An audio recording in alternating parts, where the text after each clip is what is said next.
Hello everyone.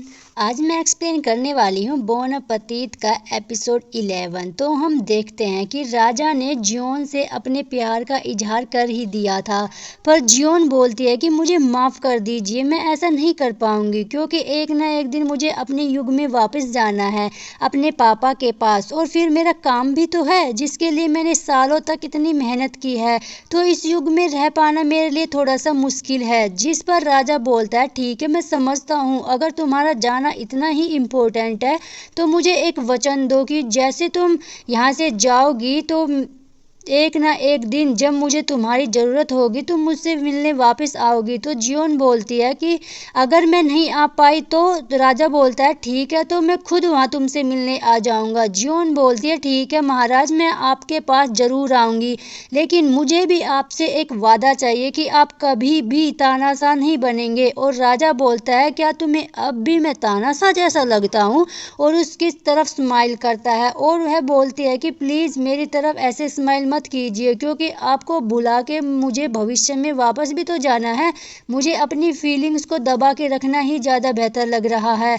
और राजा यह कह के जियोन को गले लगा लेता है कि मैं इंतज़ार करूँगा, तुम वापस लौट के ज़रूर आना। इसके बाद राजा उस बुक को अपडेट करता है जिसमें वह सारी डिशेज की लिस्ट रखता है जो कि जियोन ने उसके लिए बनाई थी। उसी में सोचता है कि एक दिन यह बिबिम्बाप जियोन को बना के ज़रूर खिलाएगा। अब जैसे ही उसमें एक नई डिश लिख रहा होता है तो वह सोचता है कि इसको क्या नाम दूँ, और वह अपने असिस्टेंट से पूछता है कि अगर तुम मेरी जगह होते तो इसका तुम क्या नाम देते? तो वो बोलता है कि जियोन जब से आई है अपने गांव को याद करती रहती है, तो क्यों ना इसका नाम हम घर वापसी रख दे। और राजा बोलता है तो तुम क्या बोलना चाहते हो कि जियोन अपने घर वापस चली जाए? तो बोलता है नहीं नहीं महाराज, मुझसे गलती हो गई, आप उस डिश का नाम कुछ और ही रख दीजिए। दूसरी तरफ जियोन राजा की बातों को याद कर रही होती है, तभी उसके पास गिलगिम आती है। वह बोलती है गिलगिम क्या तुम मेरे साथ भविष्य में चलोगी? जिस पर गिलगिम बोलते हैं कि हाँ दीदी, मैं आपके साथ कहीं भी चलूंगी, वैसे किसी नई जगह पर जाना थोड़ा सा मुश्किल है। तभी वह दोनों बैठ के एक टूटते तारे से विश मांगते हैं कि वह अपने घर वापस आ जाए। अब अगले दिन राजमाता का बर्थडे था तो शाही दावत की तैयारियां स्टार्ट हो चुकी थी। तभी जियोन को बताया जाता है कि राजमाता बहुत दिनों से मीट नहीं खा रही है। अब राजमाता का बर्थडे था, शाही दावत थी और मीट ही ना परोसा जाए तो फिर तो परंपरा टूट जाएगी। जिस पर फिर से जियोन अपना दिमाग लगाती है, क्यों ना एक ऐसी डिश बनाई जाए जो दिखने में स्वाद में बिल्कुल मीट जैसी हो लेकिन असल में वो मीट हो ही ना। और हाँ, ऐसी डिश है ना, सोयाबीन, हम सोयाबीन बनाएंगे। अब हम शाही दावत में परोसेंगे सोयाबीन और बैंगन की पाई। अब राजमाता का बर्थडे था तो बहुत सारे लोग उन्हें विश कर रहे थे जिसमें छोटा राजकुमार भी था। तभी मोकुंजो भी वहां पर आ जाती है और उसे ऐसे लताड़ लगाई जाती है कि तुम्हें तो पता ही है चुड़ैल, तुम्हारी वजह से राजकुमार की तबीयत कितनी खराब थी। अब यह सारा मामला सेटल नहीं होता तब तक तुम इन सारी चीजों से दूर ही रहना। राजमाता उसे बोलती है कि झूठ ज्यादा दिनों तक छुप नहीं सकता, तब तक के लिए तुम सावधान रहो। इधर राजकुमार जैसन ने भी सारी तैयारियां कर रखी थी कि कैसे विद्रोह होगा, तख्ता पलट होगा और जोशन का एक नया इतिहास लिखा जाएगा। उन्हें राजमहल के आधे सैनिकों को अपने बागी सैनिकों से रिप्लेस कर दिया था और साथ ही साथ एक राज सैनिक की पूरी फैमिली ने उन्होंने किडनैप भी कर लिया था। और उन्हें किडनैप करके उन्हें ब्लैकमेल कर रहे थे ताकि वह सारा का सारा सच राजा को सामने बता सके। अब शाही दावत की सारी तैयारियां हो गई थी। इधर जियोन ने राजा के लिए स्पेशल चॉकलेट भी बनाई थी। बाद में जब राजमाता को वह खाना परोसा जाता है तो उन्हें भरोसा ही नहीं होता कि यह सोयाबीन है, कोई मीट नहीं है। और मोकुंजो भी ताना मारती है कि हो सकता है इसमें मीट हो और बिना मीट का इसने बहाना लगाया हो। तो वह सोचती है कि चुड़ैल मुझे जीने नहीं देगी और वो बोलती है मोकुंजो से, मैं तो इसे कॉम्प्लीमेंट के रूप में लूंगी, थैंक यू। मोकुंजो भी सोचते हैं कि यह जो तेरा खाना बनाने का जो ढंग है ना, वो चुड़ैल मैं आज तुम्हें खत्म कर दूंगी, क्योंकि वह जियोन को बिल्कुल भी पसंद नहीं करती थी। और बाद में जैसा ही हमें पता था कि राजा ने एक स्पेशल राजमाता के बर्थडे के लिए एक डांस प्रिपेयर किया था, वह चैम्बो डांस को परफॉर्म करता है और राजमाता भी महाराज के अपने प्रति इतनी श्रद्धा और भक्ति देखकर बहुत ही ज्यादा खुश हो जाती है। इसके बाद राजा को पता लगता है कि लेट एम्पायर ने सिर्फ उसकी माँ को जहर दिया, बल्कि उसकी माँ की मौत के पीछे जुड़े सारे के सारे दस्तावेज भी गुप्त रखे गए थे, ताकि भविष्य में इसके बारे में किसी को भी ना पता लगे। इसके बाद राजा को बताया जाता है कि यह जो पागल औरत है यह कोई और नहीं बल्कि आपकी नानी है। जब आपकी माँ को जहर दे दिया गया था तो उसकी मानसिक संतुलन पूरी तरह से बिगड़ गया था, और वह बेचारी आज भी यही कहती है कि मेरी बेटी को मत मारो, उसका कोई कसूर नहीं है, मेरी बेटी के साथ न्याय करो। और जॉन भी यह देखकर बहुत ज्यादा डर गई थी। उसे पता लग गया था कि अब विद्रोह होने वाला है और वह किसी भी हाल में इस विद्रोह को रोकना चाहती थी। और जब उसकी नानी उसे वह खून से सना हुआ कपड़ा दिखाई देती है तो राजा खुद को रोक नहीं पाता कि कैसे उसकी माँ की एक अन्यायपूर्ण डेथ हुई थी। राजा बोलता है कि आज वो सारा का सारा न्याय कर देगा, सबकी गलतियां सुधार देगा। लेकिन तभी जॉन आती है और वह बोलते हैं कि प्लीज आप रुक जाइए, जिस पर राजा उसे बोलता है कि तुम्हारा इस चीज में कोई लेना देना नहीं है। तो जॉन बोलते हैं कि मेरा लेना देना है, मैं आपसे बहुत प्यार करती हूँ, आपको खुद को संभालना ही होगा। आप ही ने तो मुझे वादा किया था कि आप कभी भी एक तानाशाह राजा नहीं बनेंगे। लेकिन राजा के सिर पर तो खून सवार था। वह बोलता है कि बाहर जाने के सारे रास्ते बंद कर दो। राजमाता और लेट एम्पायर की सारी सखी आई थी जो उसकी माँ के खून में शामिल थी, और जियोन भी राजा को रोक नहीं पा रही थी। तभी उसे याद आता है कि उसने वो खास चॉकलेट जो राजा के लिए प्रिपेयर करी थी वह नानी को खिला देती है, और शायद उसकी याददाश्त वापस आ जाए, वह राजा को रोक पाए। और राजा जैसे ही राजमाता पे वार करने वाला होता है तभी उसकी नानी को होश आता है, और वह बोलती है कि जब उसकी बेटी को मारा गया था तो उसके आखिरी शब्द यही थे कि उसके साथ अन्याय हुआ है। और वह अपने बेटे यानी राजा को बोलती है कि तुम बड़े होकर मेरे साथ हुए अन्याय का बदला लेना और बहुत ही नेक दिल और युगों युगों तक याद रखा जाने वाला राजा बनना। इस बात पर राजा रुक जाता है। जियोन और पूरा राज दरबार भी राजा को बोलता है कि आपकी माँ कभी नहीं चाहती थी कि आप खून की नदियां बहा दे, प्लीज महाराज रुक जाइए। लेकिन राजा अपने दुख को नहीं कंट्रोल कर पा रहा था। वह अपने लेट पापा से पूछता है कि आखिरकार क्यों आपने मेरी माँ को मारा, मुझे गद्दी पर बिठा दिया, और कैसे न कैसे करके सारा माहौल शांत हो जाता है। और आखिरकार दो ही लोग सबसे ज्यादा दुखी होते हैं, एक तो मोकुंजू और दूसरा जोशन। उसके सारे प्लान पर पानी फिर गया था। इधर शांत होने के बाद राजा अपनी माँ की मेमोरीज को याद करता है और जॉन को बोलता है क्या तुम्हारे साथ ऐसा कभी हुआ है कि तुम्हारी पूरी दुनिया उजड़ गई हो। और मैं आज अपनी माँ के साथ न्याय करने वाला था, पर खुद मेरी माँ ही यह नहीं चाहती थी कि मैं खून की नदियां बहाऊं, वह तो चाहती थी कि मैं तो युगों तक याद रखा जाने वाला राजा बनूं। इस पर वो कहती है कि अब आपने मुझसे वादा किया है कि चाहे जो भी हो जाए आप एक समझदार राजा बनेंगे। इधर राजकुमार जोशन बहुत ज्यादा दुख होता है कि कैसे उस जोंग ने उसके सारे प्लान पर पानी फेर दिया, अब तो उनको दूसरी योजना पर काम करना पड़ेगा।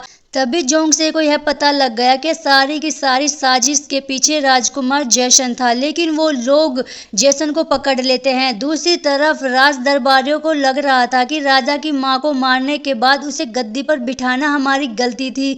वह राजा की एक गुप्त मीटिंग रखते हैं। इधर राजमाता की तबीयत भी ठीक नहीं थी।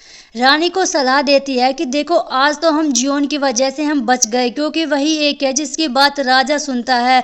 क्यों ना हम मोकुंजू को हटा के जियोन को वहां पर बैठा दे। जियोन राजा को बोलती है क्या आपको यह सारी चीजें अजीब नहीं लगती, आखिरकार जो आदमी आज आया था यह वो राजमाता के बर्थडे पर ही क्यों आया, आखिरकार कोई तो है आपको भड़काना चाहता है। वह जो भी है वह यह नहीं चाहता कि आप एक बुद्धिमान राजा बने, क्योंकि आगे से आपको सिर्फ अपनी माँ की बातें याद रखनी है। समझदार और नेक दिल राजा। जॉन यह सुझाव देते हैं कि राजमाता के मन में भी ढेर सारी बातें होंगी, तो क्यों ना आप और राजमाता शाही भोजन करें, क्योंकि कई बार जब हम खाना खाते हैं तो दिल की बातें जुबान पर आती है। शायद यही एक कारण है कि मैं भविष्य से इस युग में आई हूँ और आपके कुक बनूं ताकि मैं इतिहास को चेंज कर सकूं। आप एक तानाशाह राजा ना बनके एक नेक दिल राजा के रूप में इतिहास में जाने जाए।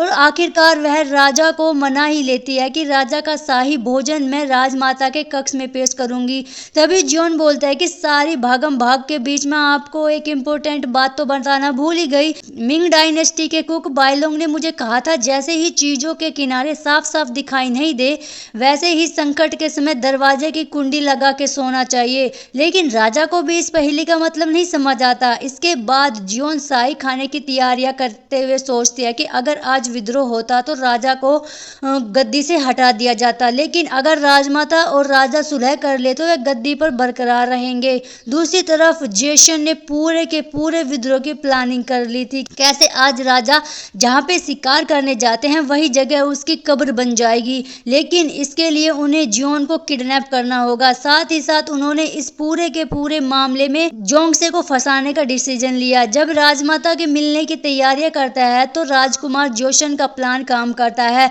राजा को एक लेटर मिलता है। जोंगसे ने उसे सालगोजी फॉरेस्ट में बुलाया था। तभी राजा को यह सूचना भी मिलती है कि जियोन को किडनैप करके सालगोजी फॉरेस्ट ले जाया गया है।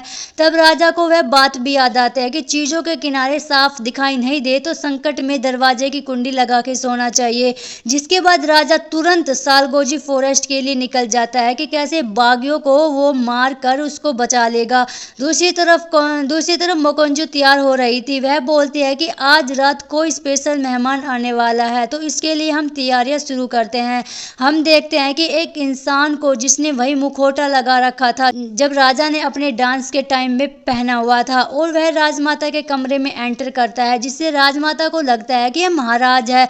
पर हम देखते हैं वह कोई और नहीं बल्कि जेसन था, जिसने खून से सनी तलवार अपने हाथ में ले रखी थी।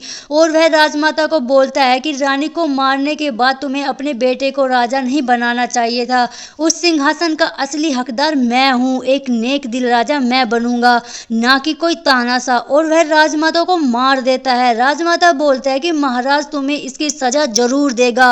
वो जेसन का यही प्लान था कि राजा को यहाँ से कहीं दूर भेज दे और वो राजा का मुखौटा लेकर पूरे के पूरे राजमहल को खून से सान देगा। सब लोगों को यही लगता है कि राजा पागल हो चुका है, क्योंकि उसे लगता है कि उसकी माँ के साथ बहुत अन्याय हुआ है। लेकिन यह कोई और नहीं जान पाता, यह कोई और नहीं बल्कि राजकुमार जेसन था। राजकुमार जेसन ने एक नई बगावत की शुरुआत कर दी थी।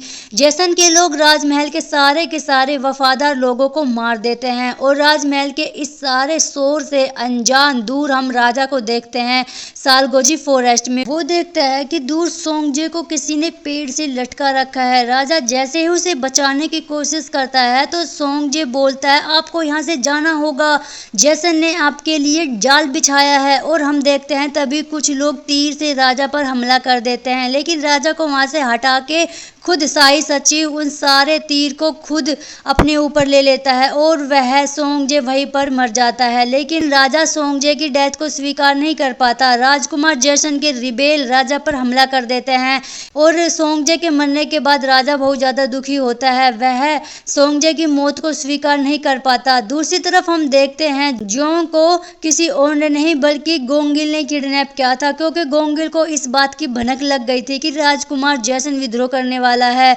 लेकिन तभी वो लोग जियोन पर हमला कर देते हैं। वो लाल पट्टी और तलवे देख के जियोन को पता लग जाता है कि विद्रोह हो गया है, और उसे राजा की बहुत ज्यादा चिंता होती है कि आखिरकार राजा के साथ क्या होगा। दूसरी तरफ राजा भी बोलता है जियोन तुम्हें मेरे लिए जिंदा रहना ही होगा।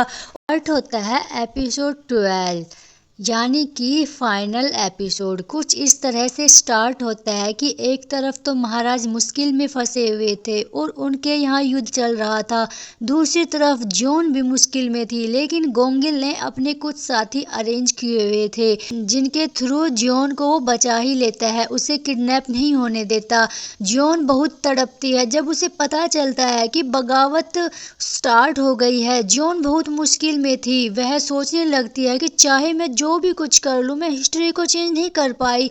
वह तो शांत हो गया था, लेकिन फिर भी देखो हर चीज उलट पुलट हो गई है। आखिर उसके बाद वो लियोन के पास जाना चाहती थी, लेकिन गोंगिल उसे समझाता है और कहता है कि इस वक्त महाराज की सिर्फ एक ही इच्छा होगी, और वो यह होगी कि आप सुरक्षित रहे। जबकि इधर जेसन वो बहुत ही क्रूर था, उसने हर तरफ खून की नदियां बहाई हुई थी, और वह हान परिवार के लोगों को भी एक बहाने से महल में बुलवाता है और फिर उन्हें भी मार डालता है। अब इसके बाद वो महारानी के पास पहुंच जाता है, जिसमें महारानी और छोटे राजकुमार एक कमरे में काफी ज्यादा डरे हुए थे। लेकिन जैसन पहले तो एकदम कूल बनकर बेचारे सी एक्टिंग करता है और कहता है लियोन ने राजमाता को भी मार डाला है, वो गुस्से में पागल हो गया है और उसने महल के बहुत सारे लोगों को इसी तरह से बेरहमी से कत्ल कर दिया है। और इस वक्त वो सालगोजी जंगल चला गया और भी लोगों को मारने के लिए, और यह सही मौका है कि उसे गद्दी से हटा दिया जाए, उसकी जगह छोटे राजकुमार को बिठाया जाए। लेकिन स्टेप मोम कहती है कि हम ऐसे कैसे कर सकते हैं, जब तक लियोन जिंदा है तब तक हम इसको नहीं बैठा पाएंगे, और वैसे भी इसकी उम्र ही क्या है, यह तो एक बच्चा है। जैसन भी अपना असली रूप दिखाता है और कहता है कि अगर तुम सीधी तरह से नहीं मानोगी तो मुझे उंगली टेढ़ी करनी पड़ेगी। वो एक तरह से उसको उसके ही बेटे को लेकर धमका रहा था, और यह सुनते ही क्वीन काफी डर जाती है। जब नेक्स्ट डे वो लोग छोटे राजकुमार को किंग वाले कपड़े पहनाते हैं तो उसे तैयार करते हैं, उसके साथ ही शाही मोहर भी लगाई जाती है।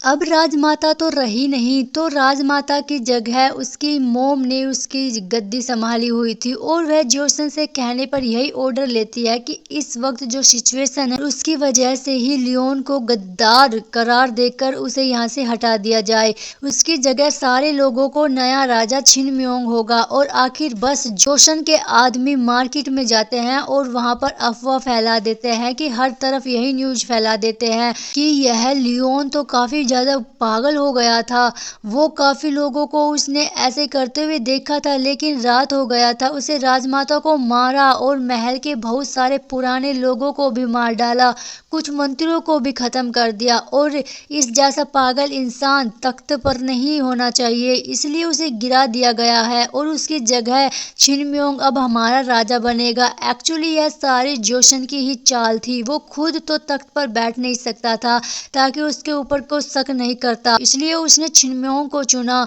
वो तो एक बच्चा था, उसे सिंहासन पर बिठाएगा और उसके पीछे सारी ताकत को अपने हाथ में रखेगा। यहाँ पर मोकुंजू भी जोशन के बराबर में खड़ी हुई थी और वह बहुत खुश थी और कहती है कि इसी दिन का तो मुझे इंतजार था।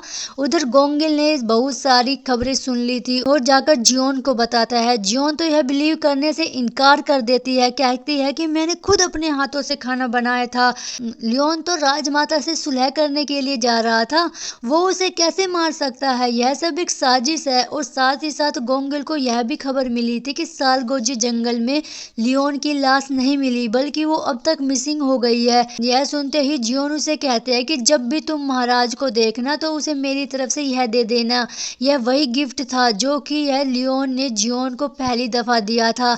यह देखते ही वह समझ जाएगा कि जियोन सेफ है।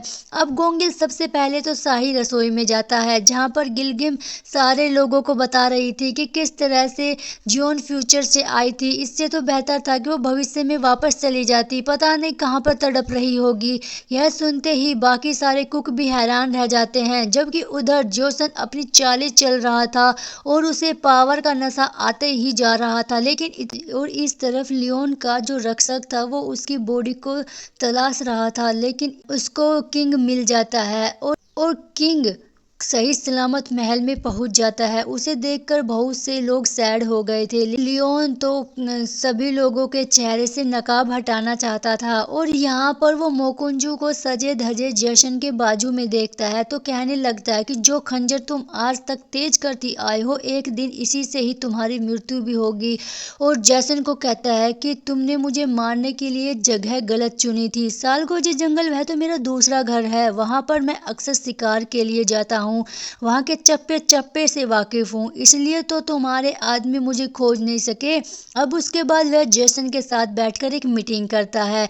जैसन रिश्ते में उसका चाचा लगता था और वो प्रिंस भी था। वो कहता है कि जो भी गलत हुआ था मैं उसे ठीक करने के लिए जा रहा हूँ, तुम्हारे पिता के बाद मुझे सिंहासन पर बैठना चाहिए था, लेकिन ऐसा हो नहीं सका, और जो गलत फैसला हुआ था तुम्हारे डैड से कि उन्होंने तुम्हें तख्त पर बिठा दिया था, अब वह मैं ठीक कर दूंगा, मैं अपनी जगह वापस लूंगा। लियोन भी कहता है कि हाँ, मुझसे भी काफी गलतियां हुई थी, मैं यह भी मानता हूँ मैंने लोगों को पहचानने में गलती की, और पहले मैं काफी ज्यादा क्रूर भी रहा था। शायद है मेरी ही गलती है, आज यहाँ पर खड़ा हुआ हूँ और मैं अब वापस सिंहासन पर बैठना भी नहीं चाहता। यह कहते हुए उसे खुद को कमजोर दिखा रहा था, लेकिन इसके पीछे भी उसकी एक चाल थी। उसके बाद वो लोग उसे कैद खाने में डाल देते हैं। यहाँ पर उसकी एक रिक्वेस्ट थी जिसे पूरा करते हुए उसे उसकी बुक ला कर दी जाती है। यह वही बुक थी जिस पर उसे माकुंजू रोक का नाम लिखा हुआ था। जॉन से सुनने के बाद वो फिर एक पन्ने पर लिखता है कि जब भी मेरी बी लव्ड लेडी यह शब्द पढ़ेगी तो उसी वक्त मेरी बाहों में पहुंच जाएगी। एक्चुअली यह वही बुक है जिसे पढ़ने के बाद मैजिकल तरीके से जॉन पास्ट में ट्रांसफर हो गई थी और यह बुक एक्चुअली लियोन के हाथों से ही लिखी हुई थी। इतने में गोंगेल वहां से गुजरता हुआ वहीं जॉन का दिया हुआ मैसेज उसकी तरफ फेंक देता है और वो उसे गिफ्ट को माकुंजू रोक के साथ अटैच कर देता है। इस तरह से यह हिस्ट्री क्रिएट हो रही थी। अब यही फैसला किया गया था कि लियोन को मारा नहीं जाएगा बल्कि उसे एक्साइल कर दिया जाएगा और उसे ह्यूगोन का खिताब दिया जाता है। यह वही नाम था जिसके थ्रू सबसे पहले स्टार्टिंग के एपिसोड में जॉन उसे जानती थी और जॉन जो बोलती थी वो अब यह लियोन को समझ भी आ रहा था। उसे 100% श्योर था कि वो जिस राजा का नाम लेती थी वो मैं ही था। अब इतने में वह एक दफा बाजार की भीड़ से गुजर रहा था। लोग उसे बुरा भला कह रहे थे, लेकिन इतने में उसे जॉन वहां पर नजर आती है जो उसे कहते हैं कि आप फिक्र ना करो, मैं तुम्हें बचाने का प्लान किया है। और उसके बाद फिर उसे एक जंगल से गुजारा जाता है। लेकिन वहां पर जैसा ही जॉन ने एक्सपेक्ट किया था कि वो कोई भी खतरा मोल नहीं लेना चाहता था, तो उसे एक्साइल करने की बजाय वहीं पर ही खत्म करने की कोशिश करते हैं। लेकिन लियोन के आदमी वहां पहुंच जाते हैं जो तीरों के थ्रू उन सारे पहरेदारों को खत्म कर देते हैं और फिर उसके बाद जॉन के हाथ में उसकी शाही तलवार भी आ जाती है। वो अपने कपड़े बदलता है और युद्ध के लिए तैयार खड़ा हुआ था। वो कहता है कि मैं गद्दी पर बैठना तो नहीं चाहता, लेकिन जोसन को भी मैं खत्म करके ही रहूंगा ताकि मेरे छोटे भाई के लिए रास्ता आसान रहे। और जैसा उसे एक्सेप्ट किया था वैसा ही था। जोसन अपनी आंखों से उसकी डेड बॉडी देखने के लिए आया था, लेकिन आगे जॉन बिल्कुल सही सलामत खड़ा था। जोसन कहता है कि मैंने तो सोचा था कि तुम्हें काफी सारे लोगों को इकट्ठा किया होगा, पर यह तो बहुत थोड़े। लेकिन इतने में जॉन भी वहां भागती हुई आ जाती है गोंगेल के साथ। और सिर्फ यही नहीं बल्कि सारे रसोइया उसके जितने भी वफादार थे वो सारे वहां पर आ जाते हैं। यह देखकर जोसन हंसने लगता है कि अब यह कलाकार और उसके साथ जो यह रसोइया है यह हमारा मुकाबला करेंगे क्या। जोसन के आदमी वहां पर नंबर्स में ज्यादा थे। इतने में उन लोगों को अभी युद्ध स्टार्ट हो जाता है। पर यहाँ पर टर्निंग पॉइंट तब आता है कि जब वह प्रेशर कुकर वाला जो इंसान था वो अपने छोटे छोटे बम लेकर पहुंच जाता है और आकर ऐसे धमाका करता है और वहां पर जोसन की सेना तो उड़ती फिरती है, इधर उधर गिरती रहती है। वो साइंटिस्ट था तो जॉन ने उसे एक मैसेज भेजा था कि भैया मुझे हेल्प चाहिए, तो वह तुरंत ही वहां पर पहुंच गया था। यह देखने के बाद जोसन को जब लगता है कि उसकी हार पक्की है तो वहां से भागने की कोशिश करता है, लेकिन इसी धमक पेल में उसे जॉन को पकड़ लिया था। उसे होस्टेज बनाता है और अकेले मिलने के लिए आना, पर लियोन को तो सबसे प्यारी जॉन ही थी। वो कहता है इसके पीछे मैं अकेला जाऊंगा और बाकी लोगों को ऑर्डर करता है कि अपनी सेना को इकट्ठा करो और महल में जाओ। जो हमसे छीना गया है, जो गद्दार वहां पर छुपे बैठे हैं, उनका सबका खात्मा कर दो।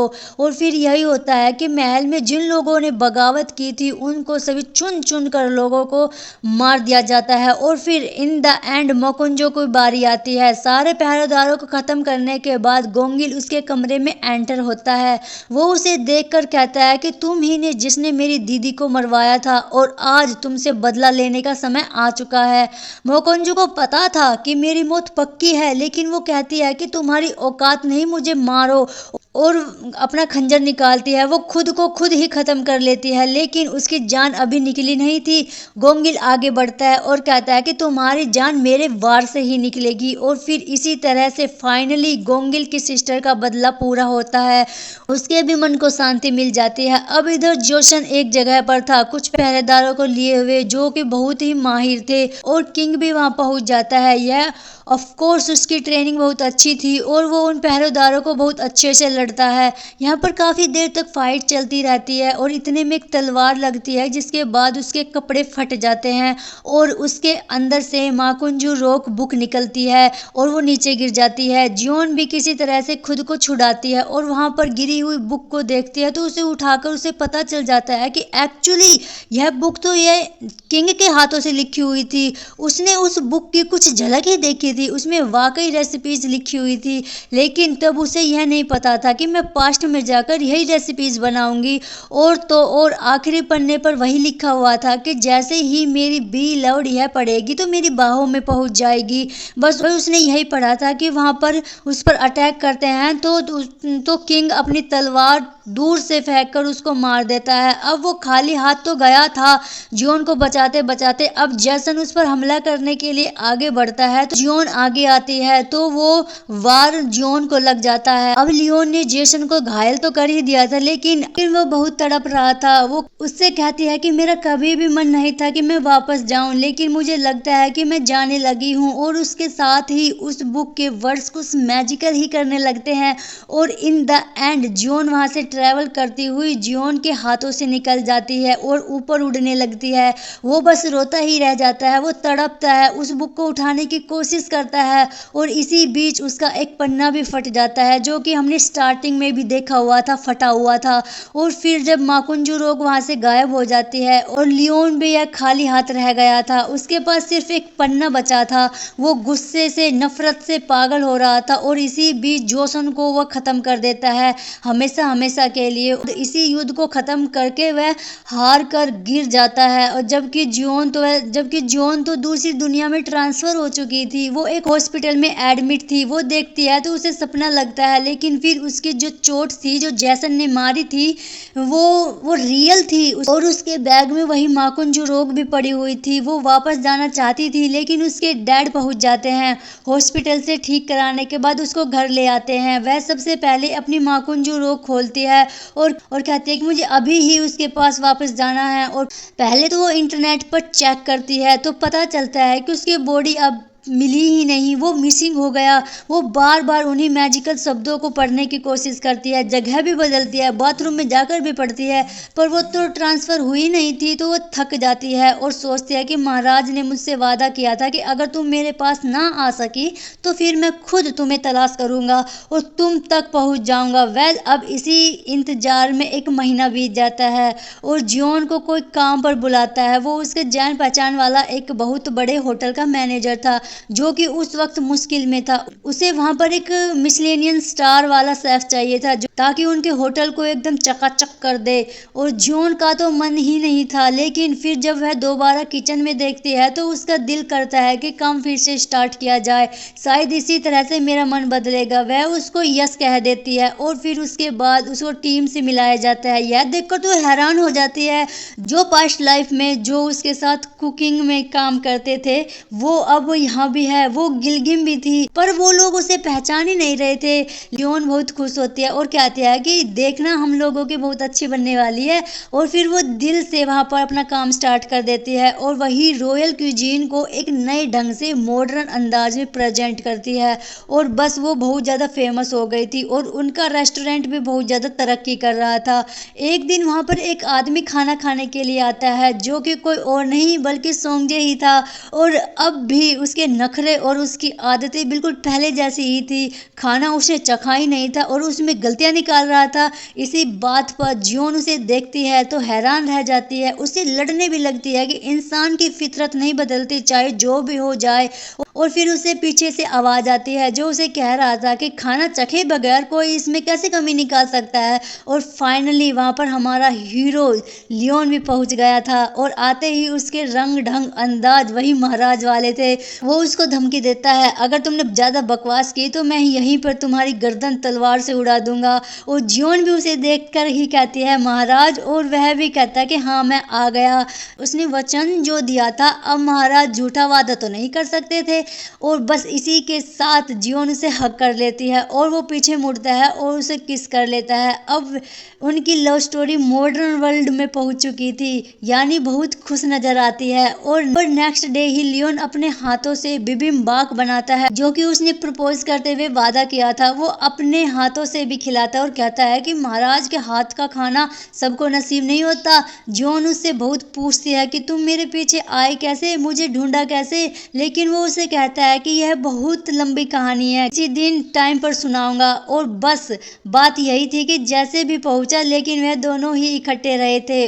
और इसी के साथ इस कहानी की हैप्पी एंडिंग हो जाती है। और अगर आपको अच्छा लगा हो तो प्लीज़ वीडियो को लाइक, शेयर एंड सब्सक्राइब जरूर करना और कमेंट करके जरूर बताना। Thanks for watching, bye bye.